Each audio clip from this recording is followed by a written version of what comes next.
Merci beaucoup, Cécile. Merci à toutes et à tous pour cet accueil.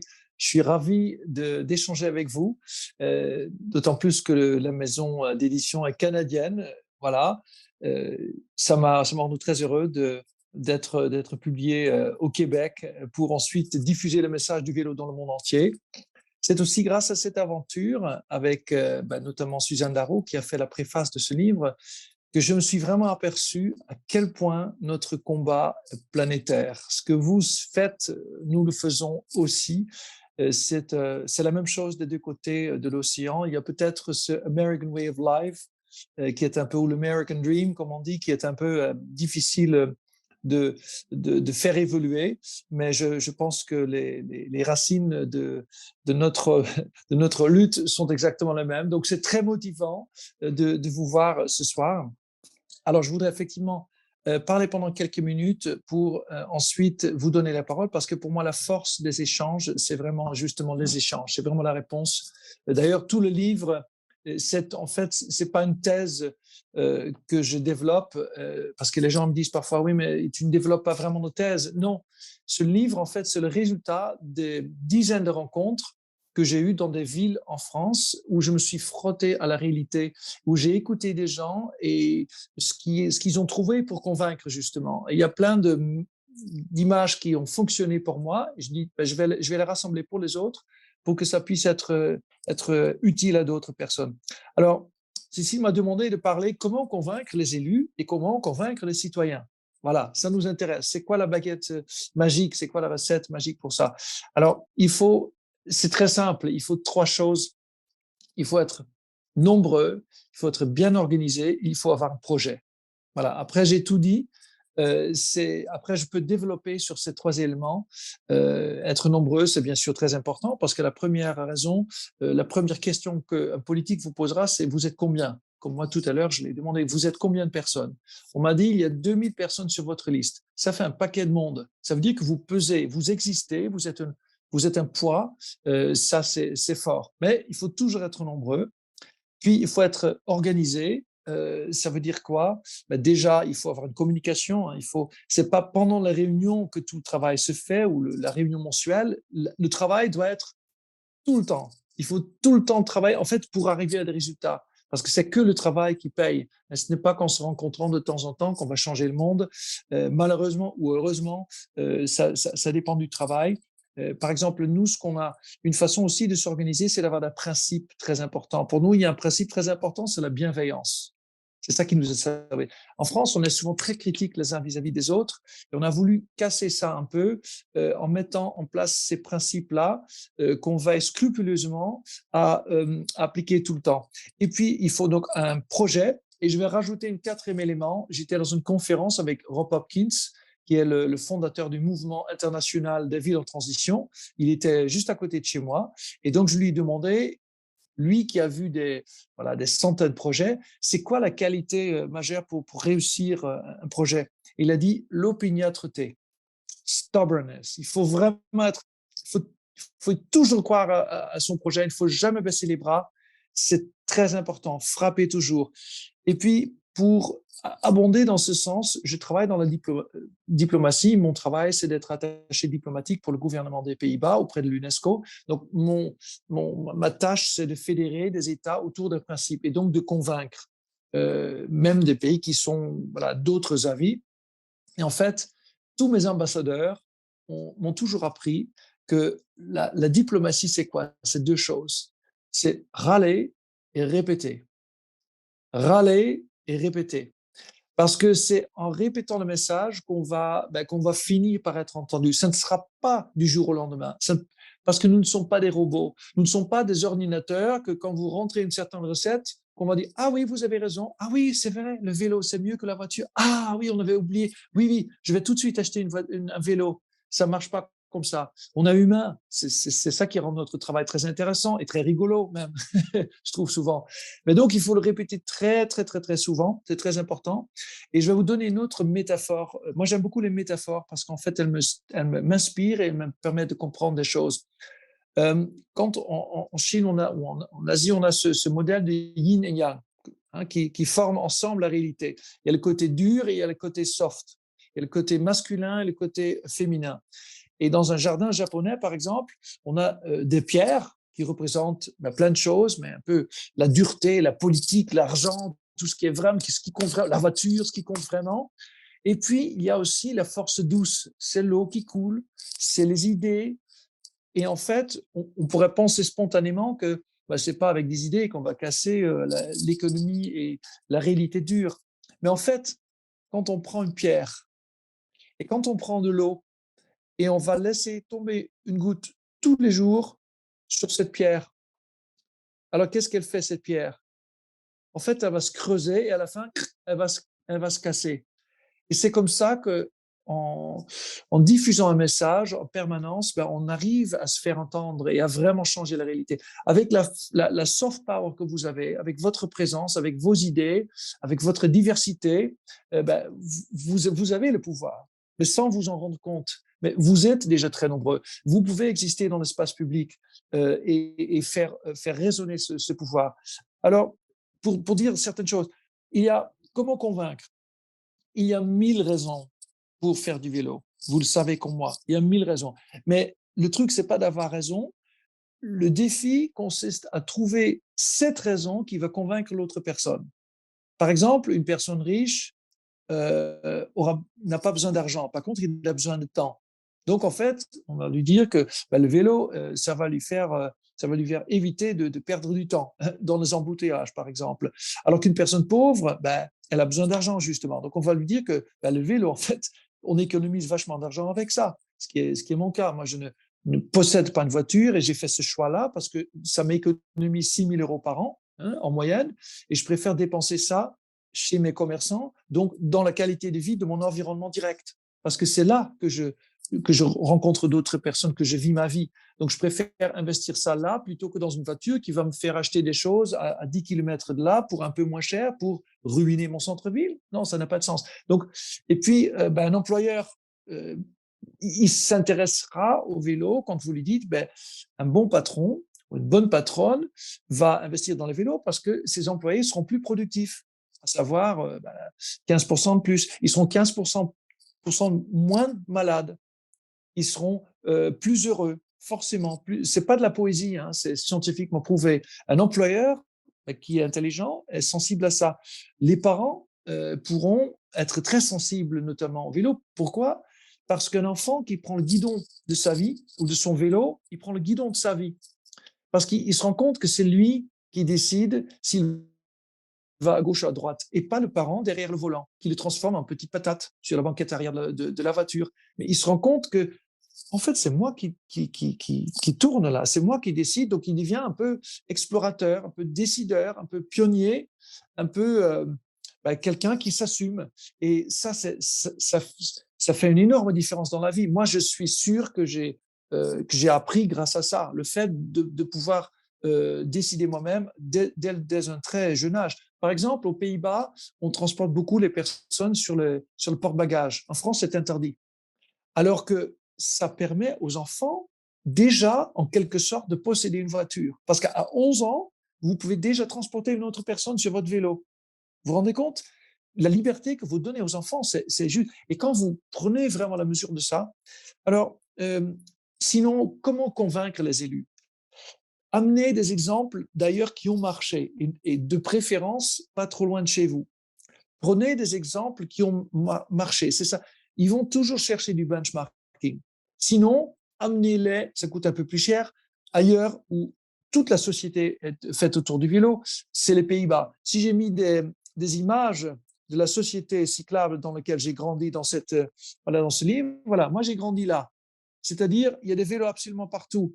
Si vous amenez des élus là, ils vont oublier le Canada et ils vont se retrouver là pendant certains jours. Ils vont se dire, mais pourquoi on ne fait pas ça? Chaque Français qui a vécu aux Pays-Bas et qui revient, il revient cycliste. Et il va vous expliquer que c'est plus agréable, plus simple. Mais il a fallu aller là-bas pour voir cette normalité. Si vous organisez une balade à vélo, il faut le faire, hein, c'est très important. Mais ils vont toujours voir ça comme une festivité. C'est pas ça qui va dire ah oui, le vélo peut être la normalité. Sinon, vous pouvez aussi ramener l'ailleurs chez vous. Il y a des consultants, par exemple, aux Pays-Bas, il y a la Dutch Cycling Embassy qui a l'ambassade du vélo des Pays-Bas, qui a un réseau de consultants qui sont même francophones et qui peuvent vous coacher, qui peuvent coacher vos techniciens, qui vont jouer avec eux, qui vont prendre les carrefours sur lesquels ils vont mettre un papier calque et ensuite ils vont redessiner les carrefours. Et vous allez découvrir que vos carrefours sont surdimensionnés pour la voiture. Surdimensionnés, c'est-à-dire ça va encourager la vitesse, la pollution, alors qu'on peut prendre plein d'espace pour faire un aménagement cyclable, pour faire des trottoirs plus grands, pour faire tout ce qui rend la ville plus agréable et attractive, notamment pour le commerce local. Mais il faut des coachs pour ça qui viennent d'ailleurs. Le fait que moi je viens d'ailleurs, ça aide parce que on vient d'ailleurs, donc on est écouté de façon différente. Vous pouvez aussi, une autre façon de ramener le ailleurs chez vous, c'est un film. Montrer un film, par exemple, il y a le film Why We Cycle.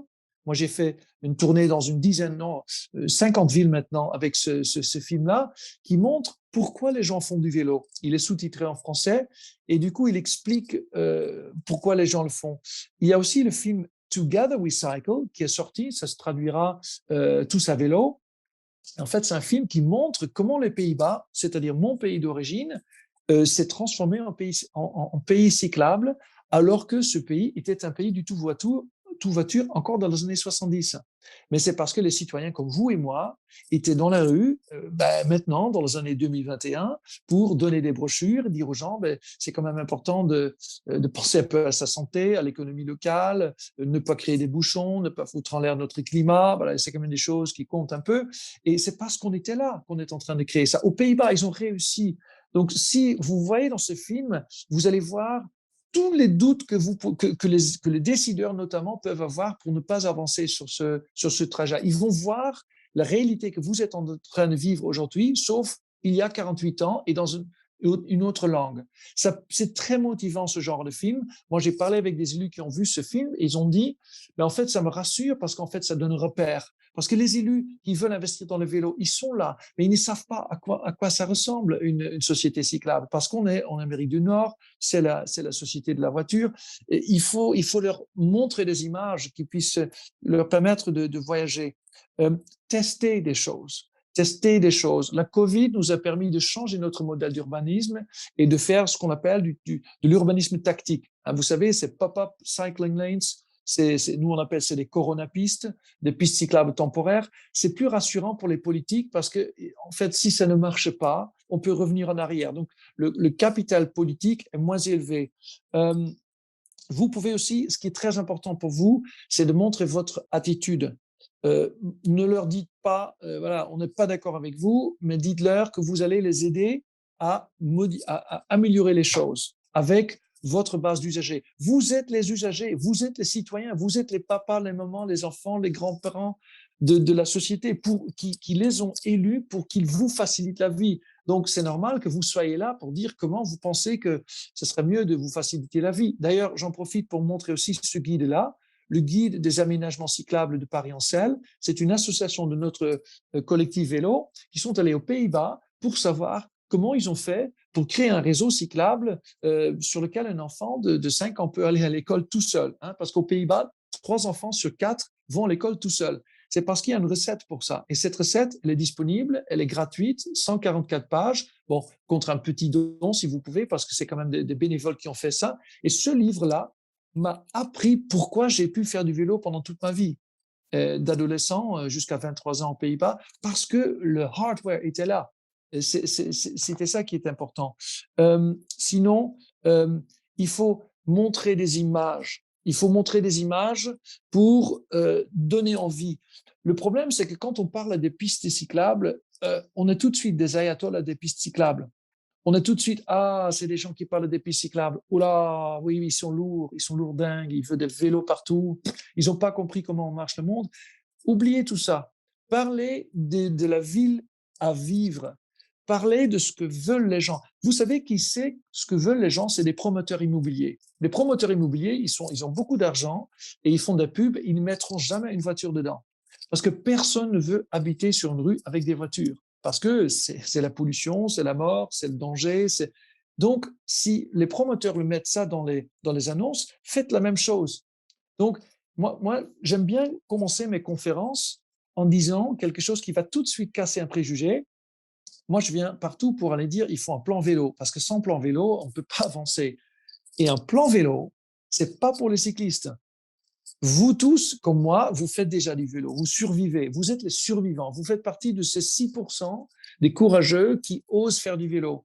Mais on fait un plan vélo, au contraire, pour les automobilistes qui sont coincés dans leurs embouteillages et qui pensent, et en plus, ils ont raison de le penser, qu'il n'y a pas d'autre alternative parce que leurs élus ne leur donnent pas un réseau cyclable. Donc, c'est très important de dire, on n'est pas en train de faire un truc pour les cyclistes, on est en train de faire un truc pour les personnes âgées, qui ne sortent même plus tellement ils ont peur dans l'espace public. Ils osent que descendre dans leur ascenseur, monter dans leur voiture, parce que comme ça, ils sont protégés dans leur carapace. Mais dans quel monde vivons-nous? Le monde, c'est les réseaux cyclables, le réseau des routes, c'est quoi? C'est le réseau social. Notre premier réseau social, c'est pas Facebook, c'est la rue. C'est vraiment l'espace public entre nos façades. Donc, il faut enlever un petit peu de mur, un petit peu de métal. Il faut voilà, essayer de rendre les gens le plus disponibles aux autres possible. Et en plus, ça en fait des bons clients pour les commerces locaux. Parce que si vous montez dans une voiture, qu'est-ce que vous faites? Ben, vous allez faire beaucoup de kilomètres pour aller dans un centre commercial, ce qui tue votre commerce local et donc la qualité de votre ville. Voilà. Et puis, vous êtes là pour apporter les solutions pour vos élus. Vos élus, ils luttent contre quoi? Contre les bouchons. Voilà. Alors, il se trouve que le vélo, c'est une solution qui résout les bouchons. Et oui, aux Pays-Bas, ils ont même testé seulement depuis les années 2006 le vélo comme solution pour désengorger non pas les petites rues, mais les autoroutes. Et donc, ils ont créé ce qu'on appelle les pistes express le long des autoroutes, en fait très très longs, hein, souvent genre 20 kilomètres, et qui sont presque continues. Quand il y a une rivière, on creuse. Quand il y a une voie ferrée, on crée une petite passerelle pour qu'on crée une large piste cyclable qui permette aux gens de quitter les bouchons et se mettre sur un vélo. Mais souvent, malheureusement, on pense le contraire. Hein, c'est ça que j'aime dans le sujet de la mobilité. C'est un sujet qui est totalement contre-intuitif. Parce que n'importe qui n'a pas fait d'études d'urbanisme poussées, pensera que quand on lui montre une route bouchée, qu'il faut l'élargir pour donner de l'air aux voitures. C'est ce qu'on a fait depuis les années 70. Mais il faut faire le contraire. Parce que si tu donnes de l'air à la voiture, tu vas créer plus de trajets en voiture. Donc, c'est très important de créer des pistes cyclables à partir de ce moment-là pour résoudre ce problème des élus. C'est la sédentarité aussi, on n'en parle pas. Donc, en fait, il faut montrer pourquoi on fait ça. En faire un modèle économique, c'est Colville Anderson, le grand spécialiste du vélo du Danemark, qui a vendu sa société Copenhagen. Ce qu'il a bien dit, c'est que si vous faites 1 kilomètre à vélo, c'est comme si vous mettiez 26 centimes dans la caisse de la ville. Si vous faites 1 kilomètre en voiture, c'est comme si vous preniez 89 centimes. Parce que construire un monde roulable en voiture, ça coûte horriblement cher. Parce qu'un parking, rien que pour le construire, ça coûte 20-30 000 euros. Ensuite, il faut l'entretenir, réparer, nettoyer, surveiller, éclairer. Voilà, c'est un trou sans fin. Et on peut faire avec un peu moins. Donc voilà, vous êtes là vraiment pour résoudre des problèmes. Vous n'êtes pas là pour créer des vélos partout, mais vous êtes là en train de résoudre les problèmes des politiques.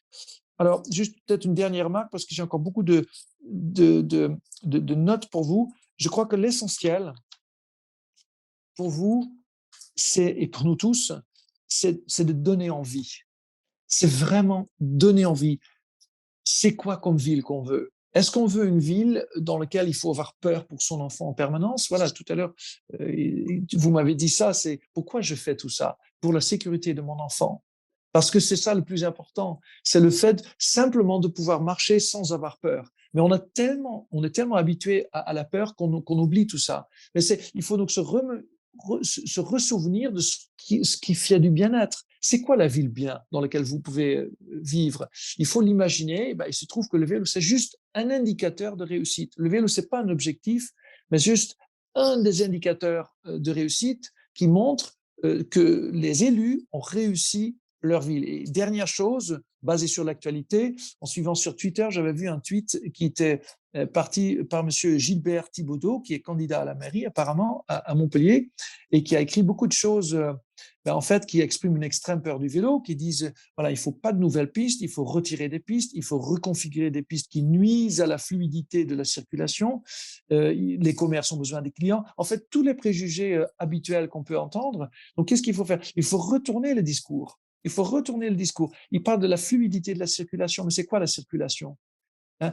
Quand on dit circulation, c'est comme si on disait, ah oui, mais le vélo, ça nuit à la circulation. Non. La circulation, c'est pas, c'est, comment dire, la circulation, c'est toujours une circulation de personnes avant tout. Et il est vrai que là, en fait, quand on parle de la circulation, les gens, ils ont souvent tendance à penser que bah, si on coupe la circulation de la voiture, si on freine la circulation des voitures, bah, la ville va mourir. Parce qu'on pense à la circulation du sang.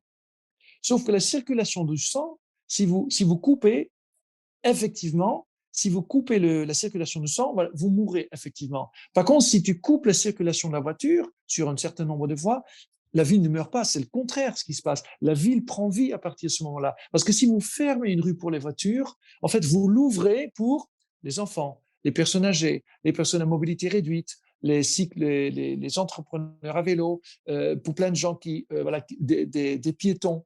En fait, vous ouvrez des gens qui sont infiniment plus nombreux que des personnes qui utilisent la voiture. Voilà, je m'arrête là parce qu'il y a beaucoup de choses à dire, mais je voudrais vous écouter pour échanger un peu.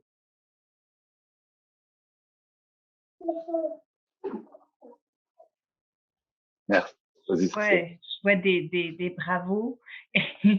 Merci beaucoup, Stein. Est-ce qu'on a des questions, des mains levées? N'hésitez pas, c'est le moment. Vous pouvez juste Laura. Oui. Laura, François, France. Okay.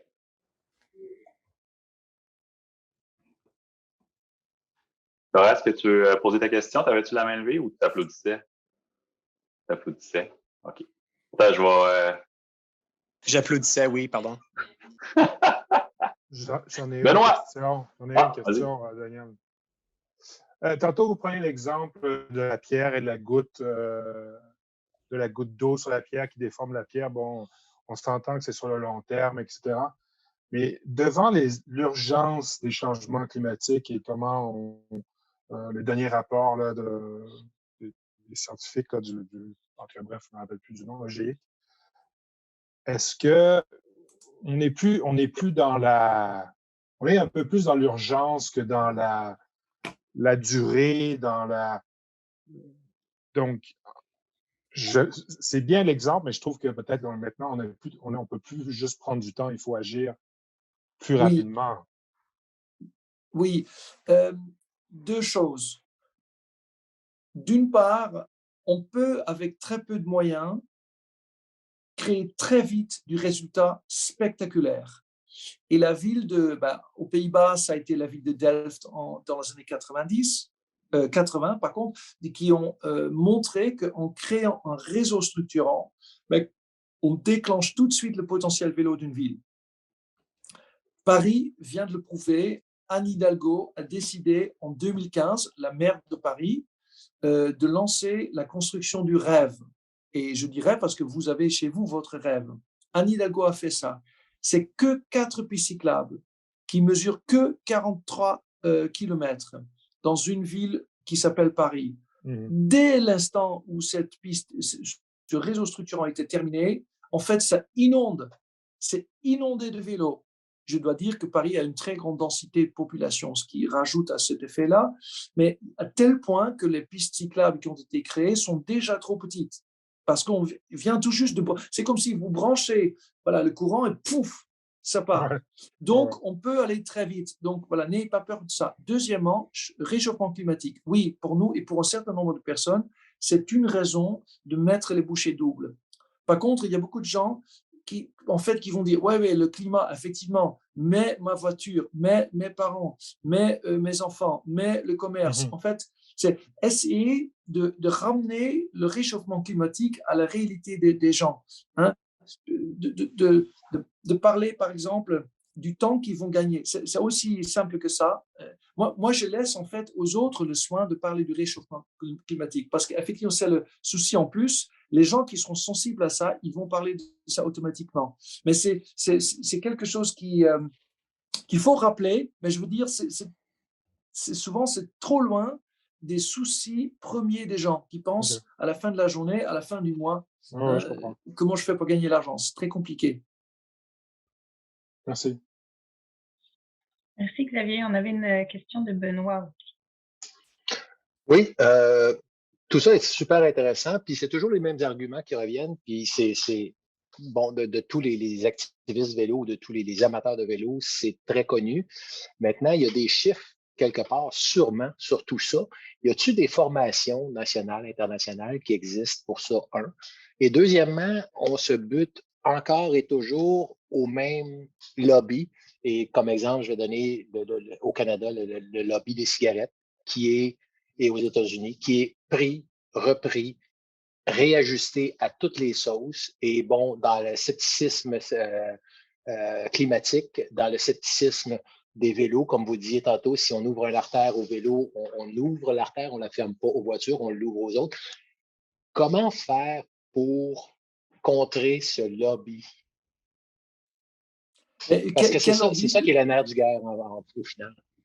Oui, mais quel lobby, tu veux dire? Le lobby des sceptiques qui ont toujours des contre-études, qui ont toujours des contre-chiffres, qui ont juste à dire non, c'est pas vrai, puis plein de gens les croient, puis c'est tellement frustrant, mais ça a été le cas avec les cigarettes les cigarettiers aux États-Unis. En France, ça a été la même chose, je crois, si je ne m'abuse.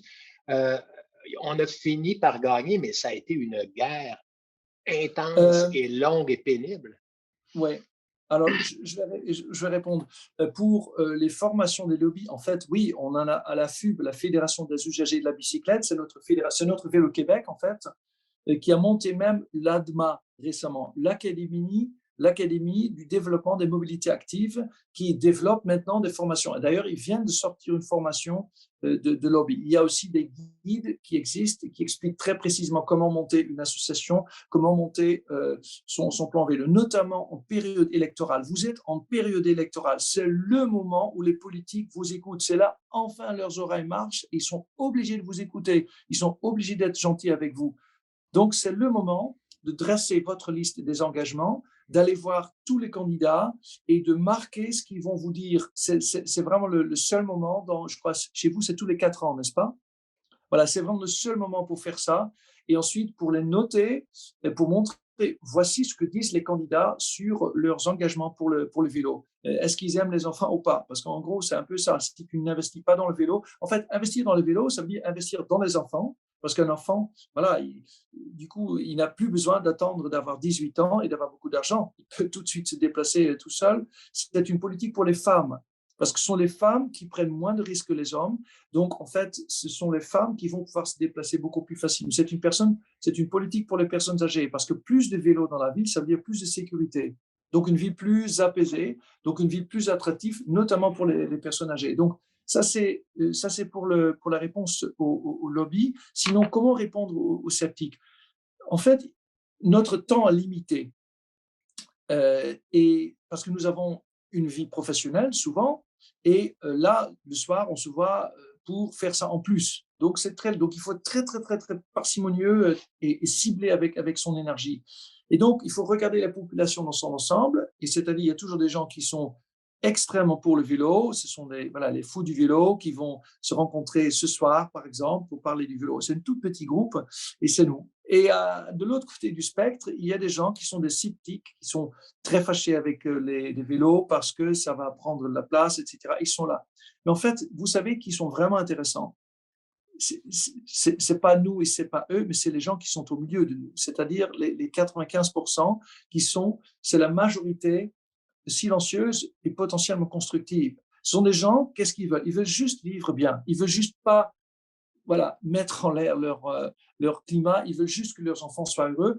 Encore faut-il les amener, les interroger, leur permettre de s'exprimer. Donc, plutôt que de s'acharner à faire changer d'avis des gens qui ne vont pas changer d'avis, ce serait beaucoup plus intéressant de parler avec des gens et de leur poser les questions et de les amener dans un débat. Et c'est pour ça que j'ai écrit ce livre-là, parce qu'en fait, ce qui manque, c'est le débat pour que les gens commencent à s'exprimer sur le sujet. Parce qu'en fait, si vous mettez quelque part un panneau qui dit réunion sur le vélo dans la maison de telle heure à telle heure, les gens ils vont pas venir parce que le vélo, c'est considéré comme un petit truc pour voilà, quelques gens comme nous qui n'ont pas compris comment tourne le monde. Voilà, j'exagère un peu, mais vous voyez un peu. Donc en fait, ce serait bien, voilà, réunion sur la ville de demain, réunion sur voilà, l'autonomie de l'enfant, réunion sur l'émancipation des femmes et des personnes âgées. Là, c'est un truc qui va intéresser beaucoup plus de monde. Et c'est avec ça qu'on va atteindre ces personnes-là. Et en plus, je vous donne un exemple. En fait, j'ai discuté avec une personne de Copenhague qui voulait réduire la place de la voiture dans un certain quartier. Et se demandait, est-ce qu'on va réduire la place de la voiture de 40% ou de 75%? Ils ne savaient pas. Et donc, ils ont dit, on va demander aux citoyens, on va organiser une consultation citoyenne, mais on va faire ça vraiment de façon active. Donc, ils ont invité 8000 personnes. De ces 8000 personnes, 600 personnes ont répondu positivement. Et de ces 600 personnes, ils ont vraiment créé un échantillon très représentatif. Donc, revenus ethniques, âge, travail, etc. Et avec une trentaine de personnes, ils ont commencé à travailler. Mais ils les ont d'abord formés pour comprendre les enjeux de la mobilité. Parce qu'en fait, ces discussions avec ces deniers, etc., en fait, on ne comprend même pas les enjeux parce qu'il faut être formé pour ça. Et vous savez, ce qui est ressorti de ce travail-là, les habitants, ils ne voulaient pas réduire la place de la voiture de 40%, ni de 75%, mais de 90%. Pourquoi? Parce qu'ils ont compris que le réchauffement climatique, c'est un vrai problème. Parce qu'ils ont compris que la sédentarité, c'est un vrai problème. Ils ont compris que les bouchons, c'est un vrai problème et ça ne va qu'en s'aggravant si on élargit les routes. Ils ont compris que le bruit, c'est un stresseur énorme dont on commence seulement à en parler, mais qui rend beaucoup de gens très malades et qui mène même au suicide. Ça a été prouvé récemment. Et en fait, c'est grâce à cette formation qui est fait aussi dans des guides comme ça, que les gens ils commencent à comprendre les enjeux et pourront être amenés à changer. Merci. On renommera Action Vélo Outaouais alors pour autre chose. Voilà. Bonne idée, Benoît, merci. Est-ce qu'on a le temps pour une dernière question, Stein? Oui, vas-y, parce que ça me réveille, ça me passionne tellement. Je suis tellement heureux de réveiller. On va passer une nuit blanche. Laurent, tu peux rester. Oui, merci. Merci, M. Van Osteren, pour la belle présentation. J'avais une question en fait, pour vous. Vous avez indiqué qu'il y avait un lien à faire entre les commerces de proximité puis le vélo, puis je me demandais si vous pouviez élaborer sur ce point-là qui m'intéresse particulièrement. Oui. Le commerce est extrêmement important. Pourquoi? Parce que les commerçants, ils sont plus écoutés aussi par les élus parce que c'est eux qui sont dans la vraie vie. Nous, on est des chômeurs qui n'ont pas de travail et qui font donc du vélo toute la journée. Et les commerçants, en fait, je fais exprès d'utiliser un peu les caricatures, mais ce sont un peu les schémas mentaux dans la tête des gens. Et les commerçants, ce sont eux qui génèrent l'argent de la ville. Et donc, si un commerçant va être pour le vélo, on va être écouté. C'est quoi les arguments? Ce n'est pas des arguments inventés. Toutes les études montrent, d'ailleurs, je peux vous envoyer les liens, c'est que quand on investit dans le vélo, on investit dans la proximité, mais à tous les égards. Parce qu'on ne va pas se déplacer sur 30 km. D'ailleurs, c'est quelque chose, quand moi je suis venu en Amérique du Nord, c'est vrai que c'est très choquant pour un Européen de voir à quel point on peut se mettre dans une voiture pour faire 50 km pour faire des courses. Voilà, mes beaux-parents vivaient en Floride et nous, on faisait ça. Et pour un Européen, c'est insupportable parce que pourquoi aller aussi loin alors qu'on peut acheter des choses à côté? Donc, investir dans le vélo, ça veut dire que vous raccourcissez les distances. Vous allez amener les gens à se déplacer sur des distances plus petites. Et aussi, ce qui se passe, c'est que les commerçants sous-estiment ou surestiment systématiquement le pourcentage de clients qui viennent en voiture. Ils pensent que leurs clients viennent en voiture. Alors que si vous demandez comment ils viennent, surtout en Europe, il faut voir les études locales chez vous, mais s'ils viennent souvent, ils sont du coin, ils viennent par les transports publics, ils ne viennent pas forcément toujours de très loin en voiture. Bref, c'est un argument d'avoir des données, des data. Les datas sont extrêmement importants parce que les débats aujourd'hui sont basés uniquement sur quelques idées reçues qui sont envoyées avec des tweets sans même le débat. On dit juste, voilà, le réchauffement climatique n'existe pas et basta. On dit juste que les vélos, ça nuit à la fluidité de la circulation et puis basta. Après, on reste dans sa croyance. Donc, en fait, il faut sortir des datas en permanence. Il faut montrer que le commerce local vit mieux avec le vélo. une étude a montré qu'un cycliste dépense 12% de plus chez son commerçant de proximité que la voiture. Oui, l'automobiliste, il achète plus à chaque fois parce qu'il remplit son coffre, mais il ne le fait qu'une fois par semaine. Et donc, dans la totalité, le cycliste, il va dépenser plus. Et comme le cycliste, il se déplace plus souvent pour des petites courses, ça va créer des interactions. Et des interactions, c'est quoi? C'est la vie sociale. C'est ce qui donne envie d'être quelque part quand il y a des gens qui interagissent. Qui aime être dans une rue où il n'y a que des voitures qui passent pour aller loin, pour faire des courses? Non, c'est un endroit infernal. On appelle ça un égout de trafic. Personne n'a envie de faire ça. Alors qu'une rue, avec des gens qui se croisent, qui se parlent, qui s'arrêtent, qui écoutent, c'est une rue qui donne envie. Et ce n'est pas de la poésie que je vous raconte. C'est prouvé dans des études. Si vous voyez une photo avec plein de rues, c'est une rue qui est commercialement, socialement, environnementalement morte. Voilà. Alors qu'une rue avec des gens dedans, c'est une rue qui est socialement, environnementalement et commercialement vivante parce qu'il y a des clients qui sont dedans. Et ce sont que les commerçants qui peuvent vous prouver ça, mais ce sont souvent eux qui en plus se garent sur les emplacements devant leur boutique. Donc en fait, ils se tirent une balle dans le pied. Donc c'est très important de les accompagner dans cet exercice pour qu'ils se rendent compte que investir dans le lieu, c'est bon pour eux.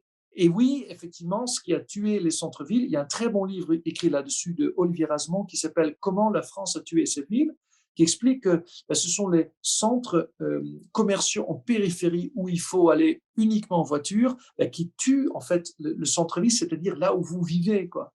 Donc, le commerce, c'est vraiment une bonne partie du secret pour avancer sur le chemin de la ville cyclable et donc vivable. Merci vraiment beaucoup, Stein. Je ne vais pas te aviser de ta disponibilité. Je sais que tu vas te lever tôt demain, puis on te sent vraiment passionné. En fait, tu pourrais continuer encore 1 heure, mais on va te libérer. Puis on te remercie vraiment. Ça a été un grand honneur pour nous de te recevoir et de t'entendre. On va être très inspirés pour les prochaines semaines et les prochaines années.